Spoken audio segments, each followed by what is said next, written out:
Thanks for tuning in to Proline TV. We are live on a Thursday, the 25th of September, 2025. We have just a short while to go before the 2025 Breeders' Cup. So we have some more Breeders' Cup action this week and next week to talk about. And we are live and free on YouTube once again with Jon Hardoon. How's it going, John? Good, Greg. How are you? Doing good. Just want to remind everybody, because you might not have been in tune earlier today when I was on for my usual preview show at 4 o'clock, to let everybody know, and I have been texting everybody, so hopefully you've gotten the texts as well, that we are now going to be back once again live and free. That's the most important word, free, on YouTube. So we came to a nice agreement with John for the next year. And if there was the best interest of the channel and the viewers, and definitely John as well, that we provided all the content for free. So a mutual beneficial arrangement. And I think this will work out better for everybody, John. Yeah, no question about it. And listen, we want to try to help people make some money, and that's what it's all about. So yeah, and so we had reached a certain number of members. We thought that was probably not going to increase, unfortunately, as much as we would have liked, and so that's why we decided, let's just go down this road. And that puts us back live every week right here, normally 7 o'clock every Thursday. Now, I also want to let everybody know, because I did post the text for the members, that because most of the members have already run out of their monthly videos as far as their monthly allotment, so they have to resubscribe. So again, do not resubscribe. If you resubscribe, you're resubscribing for no reason other than to donate to the channel. So please don't do that. And if anybody believes that they're owed a video, because the schedule just is off, and you think you should have some extra shows, things of that nature, just let me know, and I'll be sure to go ahead and provide that for you myself, and then get maybe a pick from John each week. And then I'll do the reverse of what I was doing for the last month or two, which is coming on and doing it instead for our members for the next few weeks. But we should be pretty much at that limit. And that's why I thought this was a perfect time, because the Breeders' Cup, of course, is coming up. And we have some really big races, 3 at Santa Anita this week. Those are the races that we're going to cover, John. And none of these races, though, are one of them, I believe, the Goodwood. That's a Breeders' Cup race. That's our second race, race 9. So that's a win and you're in. And then we've got 2 other races. I looked at the City of Hope Mile, which is another Breeders' Cup race, but that has 5 horses in it, including an even money favorite. So we're not going to do that one. And instead, we're going to do race 8. That's the Eddie D Stakes. And race 10, that is the John C. Harris. So let's get right to it. I'm going to go ahead and pop up the entries. Let's go ahead and do that, starting, of course, with race number 8.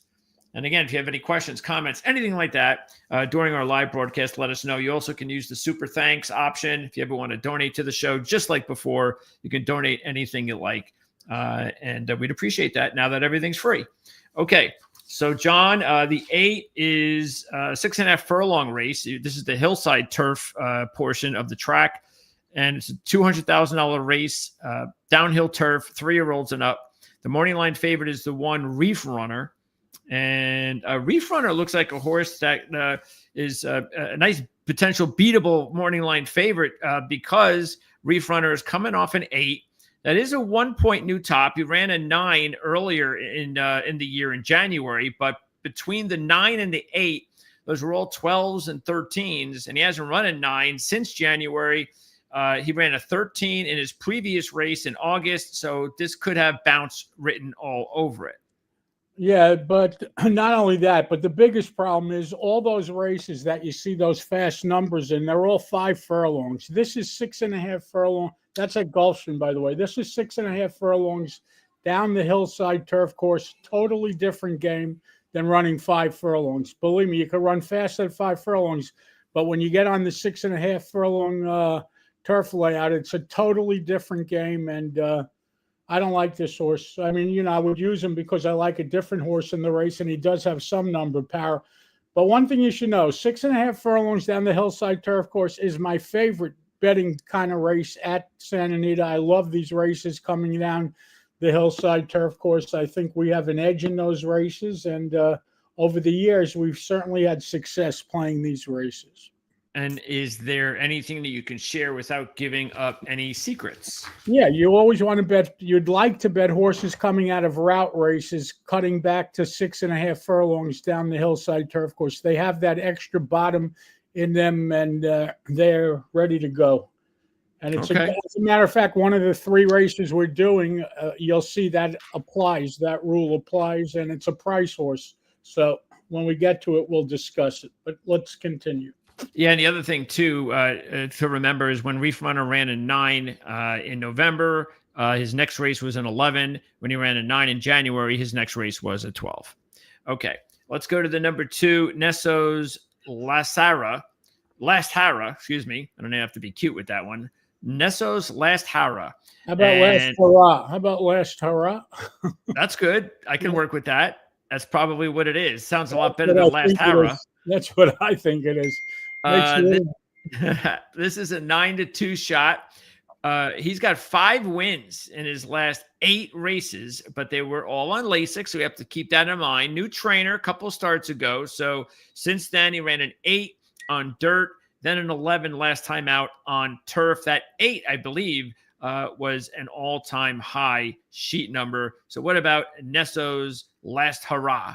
Well, he didn't really get much better for the new trainer because he ran a 9 last year, so it's a point away from the 8, and he's allowed to get better as you get older anyway. I don't like this horse. He's too slow. I mean, an 11's not going to get you anything in this race. Okay, now we've got the 3, Mucho del Oro, a 20-1 shot, trainer change, so Doug O'Neill has given up. And we've got an older and slower horse, though, here, a 7-year-old who had a really good run at it as a 6-year-old. Matter of fact, he ran a 6 in May of last year, but this year his numbers have really tailed off.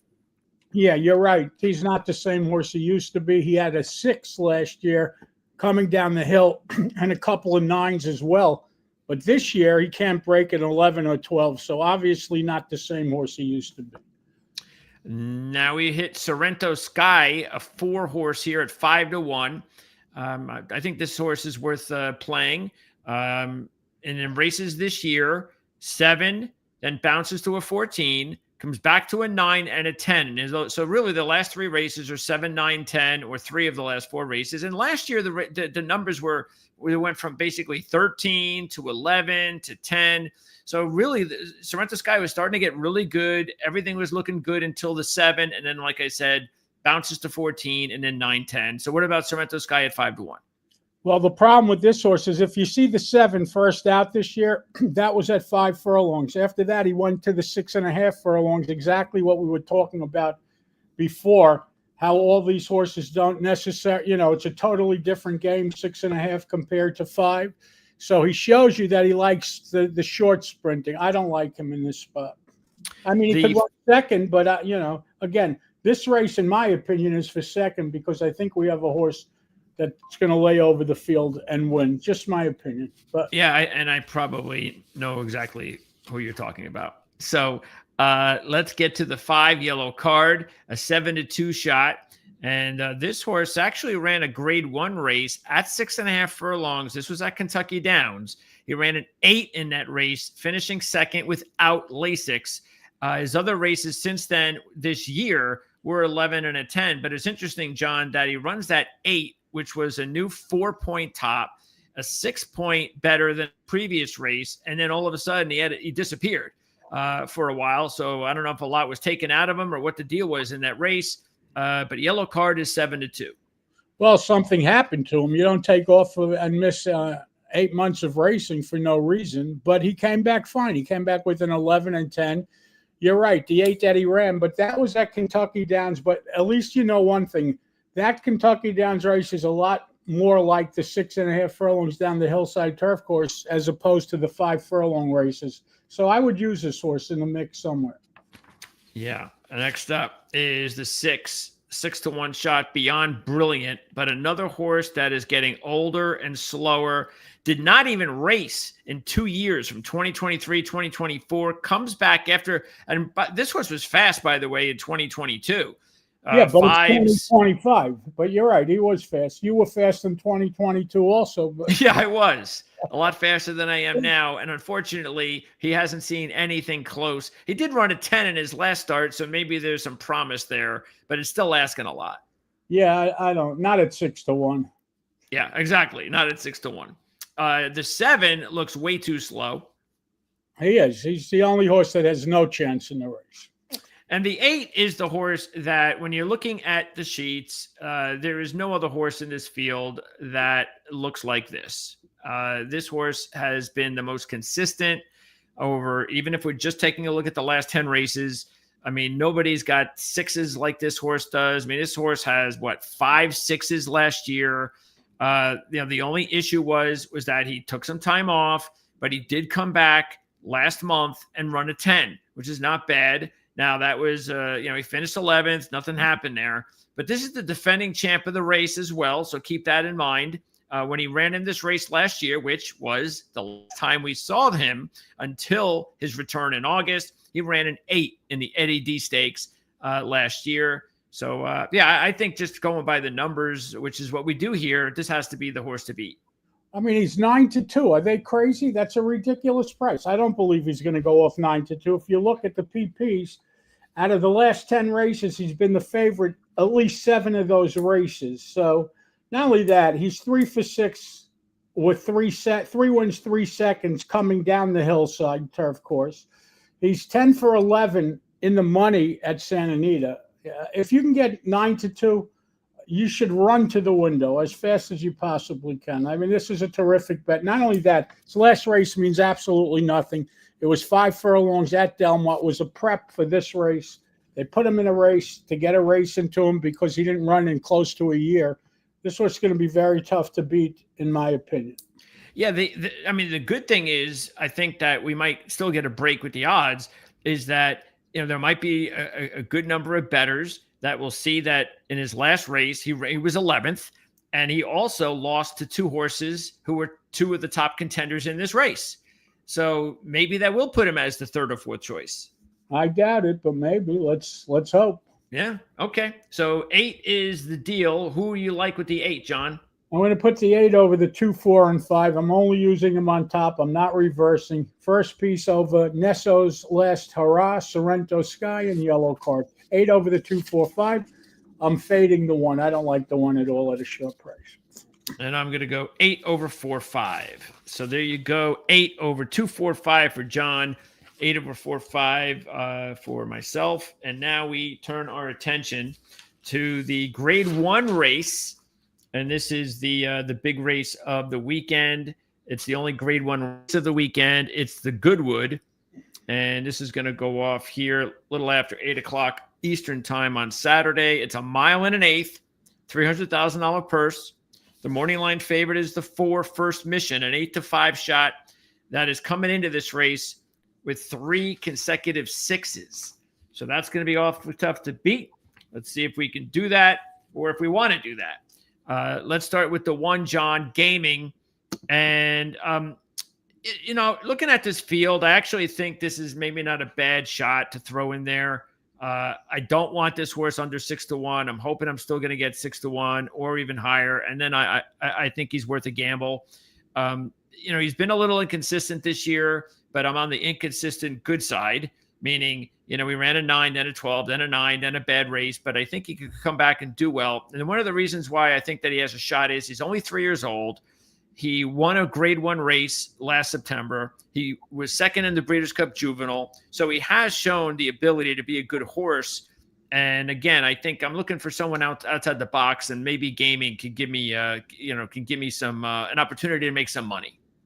Well, he's never really gone off 6-1 in any race of his life. However, he is a 3-year-old facing older horses today, so you may get the problem I have with him. He's really not gotten better. Last year he ran a 10 top as a 2-year-old. He came back to 2 9s this year, but he never broke through. It said he had trouble in his last race. I don't remember him having trouble. But listen, he's certainly going to run better. He never really runs worse than the 19. He once ran a 22 before and came back and ran the 9. Problem is, a 9 is going to get you nothing in this race. So I don't like him. Yeah, he'd have to run his best race on Saturday. Okay, the 2 is Ultimate Gamble, an 8-1 shot. Now, Ultimate Gamble had a couple of 9s in 2023, a 7 in 2024, and now we see a 6 in 2025. He ran that in July, bounced to an 11 last time out. Listen, he's okay. I mean, the problem with him is he doesn't run often. He had 1 race as a 2-year-old, 2 races as a 3-year-old. As a 4-year-old, he ran 3 times. The good news is he's now making his 5th start this year. Not only that, his last race was 1.25 miles in the Pacific Classic. So you certainly could draw a line through that race, and it was coming off of a 6. This horse has a shot to make a forward move. At 8-1, I certainly would use him way before I would use a horse like the 1. The 3 is Privman, a 5-1 shot. This is the second of 3 Baffert horses. He's coming off a 7, which is nice, of course. And that was his second straight win on Lasix. He hasn't done anything worse than first or second in 5 races, but he's got 4 maidens, then an optional claimer, and now he's in a grade 1. And he's coming off a 7, which he seems like he's got enough time. It's been a couple of months, but still, I mean, at 5-1, I don't see any value here. No, and he'll probably go off shorter than 5-1. He's named after the Racing Forms rider who retired recently, Jay Privman. So Baffert wanted to name a good horse after him, and he found a good horse. The problem is he ran the 7 last time out. I don't know. Even if he pairs up, which I don't think he's going to do because it was a top, I don't think there's any real edge in playing this horse. You could use him underneath if you want. But all right, the 4, the 8-5 shot. I'm not sure it's going to be 8-5 on Saturday. His First Mission, Brad Cox trained. Paco Lopez on board, it looks like, for the first time, so that's interesting. But no other horse in this field has got these sort of numbers going all the way back to March of last year. He's been outside the single digits once. That was an 11. Otherwise, we've seen 4 6s, a 7, and 2 8s. Again, as I said before, he's coming in with 3 straight 6s. The only nitpick I would have is he's never raced at Santa Anita before, and he's been the favorite in 6 of his last 8 races with only 1 win. And he's got 1 win in his last 6 races while he was favored 4 of those races. So that's it. But again, I'm nitpicking. Due to technical difficulties beyond our control, yeah. Park unfortunately will be canceled. Listen, I agree with you. But the problem is every number that he ran this year wins. So, he's going to be very tough to beat. 6, 6, 6, and 7 in his last 4 starts. No one else could say that. And, I like Paco Lopez on this horse. I think he's going to fit him well. So, all right. I mean, so you're not then concerned with the fact that, again, like I said, he's been the favorite in a lot of these races lately, but he's only got 1 win to show for it over his last 6. Yeah, he's also run against Mind Frame. He's run against a lot of King Burns. He's just run against better horses. So, all that being said, this field there's nothing like that. No. All right. The 5 is Nevada Beach. Might be an interesting long shot, even though Nevada Beach in 3 races hasn't gone up to with a big field at this point. But he's done nothing wrong. 12, 10, and 8, going exactly the direction you want to see him go. And this is the 3rd Baffert trained horse. Yeah. This is a Baffert horse, so obviously the potential's there, and he could run anything. So, not a bad long shot to try to get in second. He's at least lightly raced, so whatever. Express Train is a 21 shot, an 8-year-old horse. Has 2 8s this year. He's coming off an 8 his last time out. Problem is, every time he runs a number, he reacts. 8, 11. Now he's off another 8. Even last year, 8, 10. So he figures to bounce, but he is 20-1. So, and then the second choice is Full Serrano, a 6-year-old who ran an 8 to begin the month. Let's keep in mind that last year in his first 3 starts in the States, he went with an 11. Then he ran an 8 in the Pacific Classic Grade 1 race, finishing second, and then followed that up with a win. This is the Breeders' Cup Dirt Mile winner at 13-1, ran a 6. But that was the race that saw him disappear until earlier this month when he came back with an 8. Yeah, He's fine, but listen, that's the I mean, problem. I guess the answer is, the question is, why would we take the 7 when we can take the 4? You wouldn't take the 7 over the 4, but we're talking Yeah. about exactas. I already conceded the race for the 4. So, and obviously we don't want to see the 7 in second, but I think, considering this is only a second race since November, why? I mean, it's possible. Yeah, absolutely. Okay. Who do you like besides the 4, John? Okay, so I'm going to use the 4, and I'm going to try to find some value. I'm going to use the 2, Ultimate Gamble, for second, and I'm going to use the 5, Nevada Beach, for second. 4 over 2 and 5. And I'll use 4 over 1 and 5. So that is the Goodwood, and we're going to wrap it all up with a bonus race today, and that is the John C. Harris. It's a grade 3. This is going to go off right around 8:40-ish Eastern time on Saturday, of course. And the good news, too, about the 3 races we've just talked about is you got a couple of late doubles that you can mix and match with. So hopefully that'll help you guys out. This is a 6.5 furlong race, another hillside turf race. And again, Phillies, 3-year-old race. So they've got all the Phillies out there. And you said that there was something about this race that you like, John. I do. I was telling everybody about a handicapping angle that I use. I like playing horses that are cutting back in distance coming down the hill. So Eiffel, the number 9 horse, fits that bill to a T. Okay. She ran at 14 first out, which is fine. Then she ran at 12 going long at a mile, 2 starts back. Last time out, she bounced off the 12 to the 17. Both of those route races, she draws a good outside box. Antonio Forsua aboard to ride. She's listed at 8-1 on the morning line, and she's going to run the 12 or better. I love this horse in this spot. Number 9, Eiffel. Let's play exactas with the 4, Innovative, the 6, Casualoo, and the 11, Wink and a Grin. 9 over 4, 6, 11. These you could come back and reverse because the 9 is 8-1, so there's plenty of value there. All right. Yeah, I was a little unsure about this race myself, but obviously I'm going to jump all over the 9 too. The other 3 horses I was considering was, you said the 6. I like that horse too.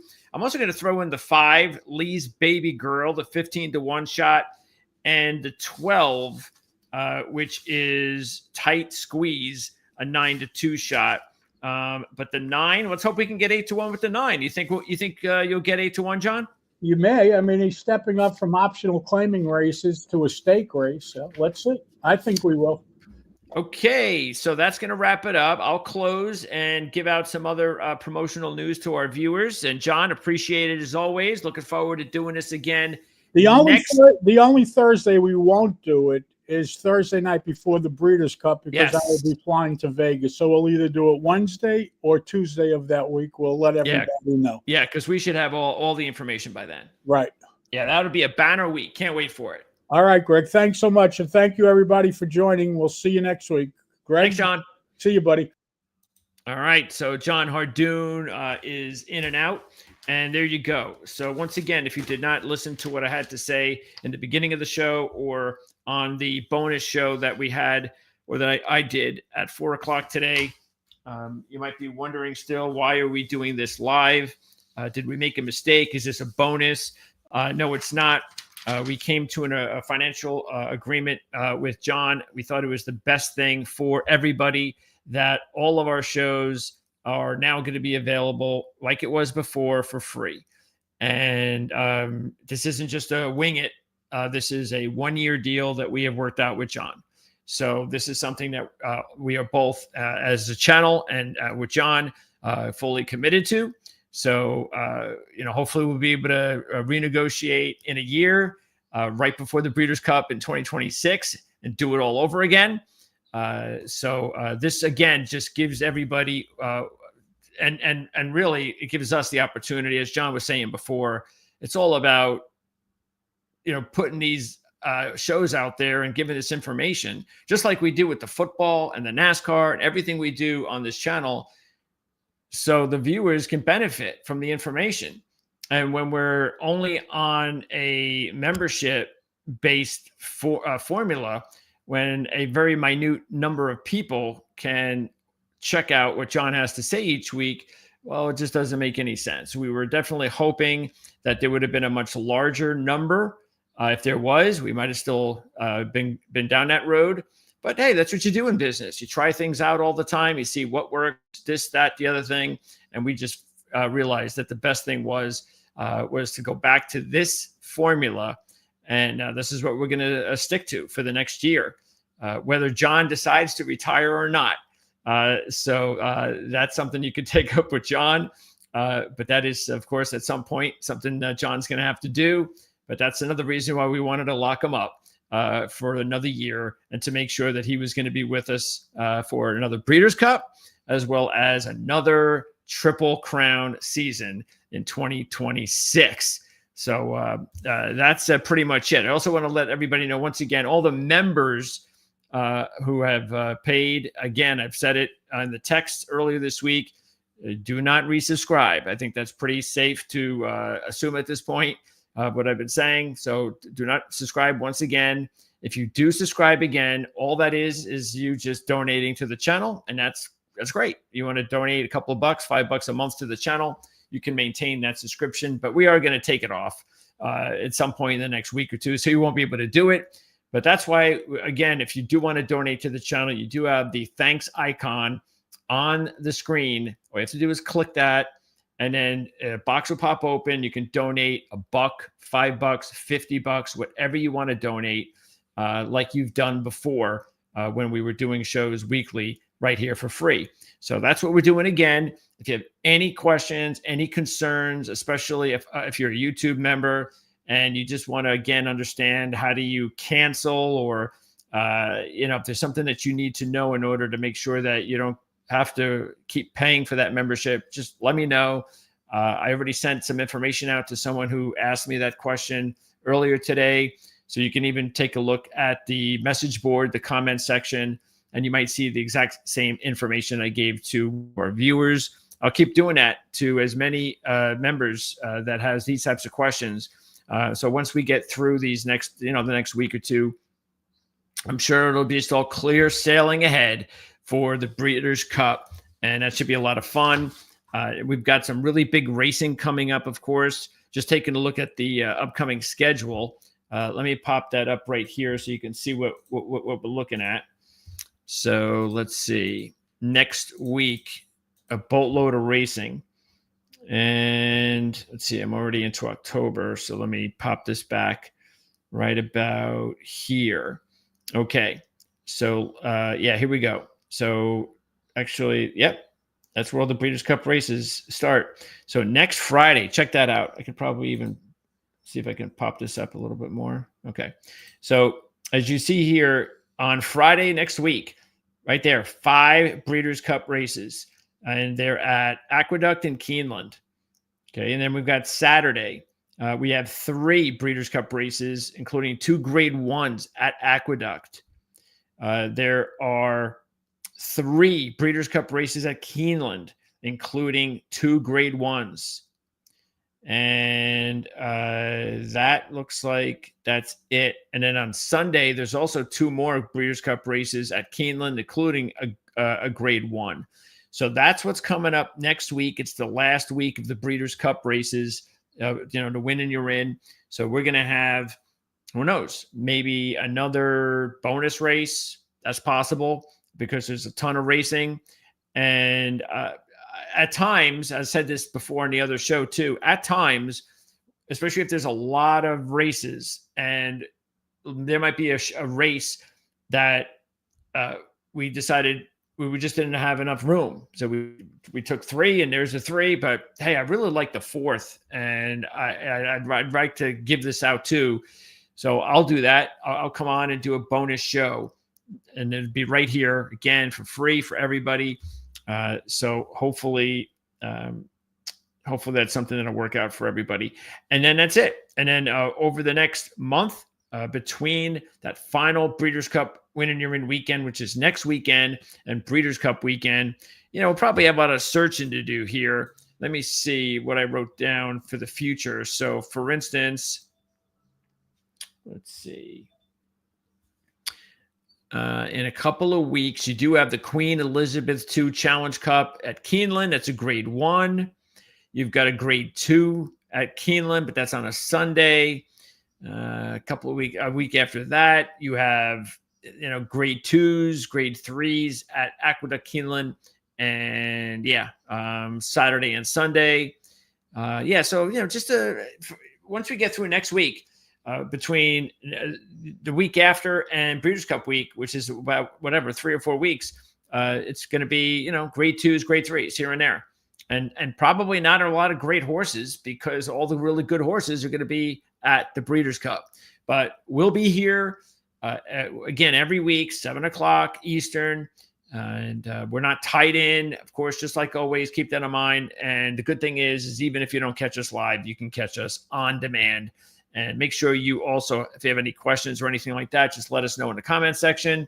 We're looking forward to getting back into the swing of things for free. Everybody here on our YouTube channel, if you're into football, you can check out all of our football programs.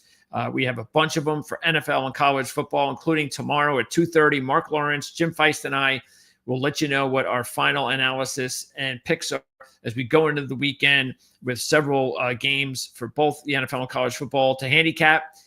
If you're into NASCAR, we'll be on Saturday right after qualifying and practice in Kansas. We'll talk about that right around 3:00 Eastern time. Kevin Rogers will have his pick of the race on Sunday at NASCAR. We'll have that on Saturday morning here on Proline TV. And then next week, we do it all over again with more football talk, NFL, college football, horse racing, NASCAR. And we're also getting close to the start of hockey season, which we're going to start doing as well here on the network. So let us know again if you have any questions, comments, anything at all. And in the meantime, thanks for tuning in with us once again here with Jon Hardoon. I'm Greg DePalma. We'll see everybody again next week.